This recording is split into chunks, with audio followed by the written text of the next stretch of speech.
The Unforgivable Sin, an Igbo folk suspense tale. The moon hung low over the quiet Igbo village. Children's laughter had faded, leaving only the soothing chirps of crickets. Nneka sat by the fire, weaving a basket, while her husband Okeke put their daughter Ada to bed.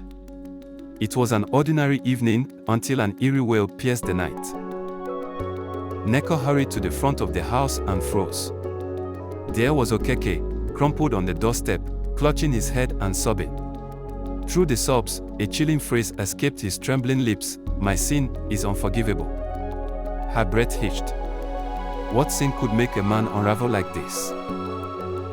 Word spread like harmattan winds. Neighbors arrived, drawn by the commotion. They crowded the shadow-covered compound, their murmurs floating in the air like restless spirits. Okeke remained unresponsive to questions. His tears had carved rivulets of despair down his face. Could it be a curse? Whispered Mama Ebo. Did the ancestors find fault? Nneka silenced them with a defiant glare. Yet, deep inside, her mind raced with doubts. Who was the man she called her husband, and what buried truth had come alive to haunt him? The next morning, 5-year-old Ada raised a question that sent shivers down Nneka's spine. "Mama," she said, her little fingers playing with the door.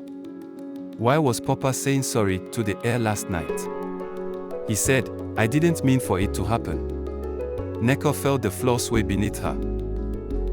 Nneka gently pressed Ada for more but got only fragments: a shadow, a name, Oni, and her father kneeling in the darkness. A shadow. A name.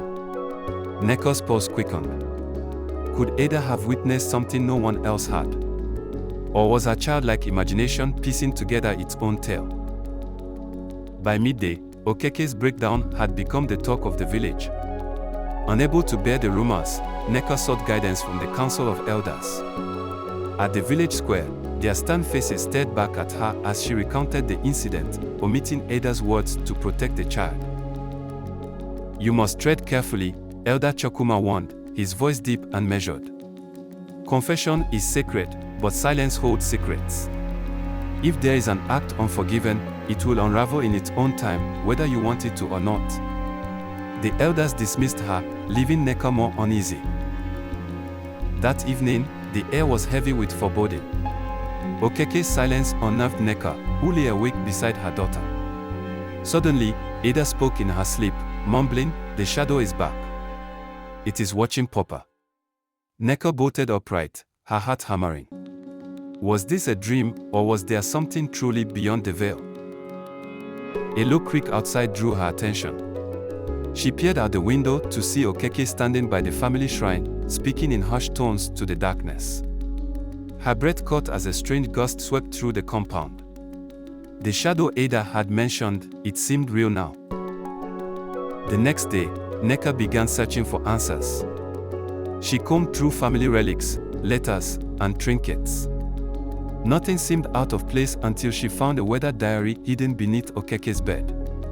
Its cover was scratched, the pages tinged yellow. Inside, she uncovered words that shattered her world. "I didn't mean to harm Oni. It was an accident. But I left him there. Alone. I told no one." The words repeated, their guilt seeping through every page. Nneka clutched the journal to her chest, her hands trembling. Oni.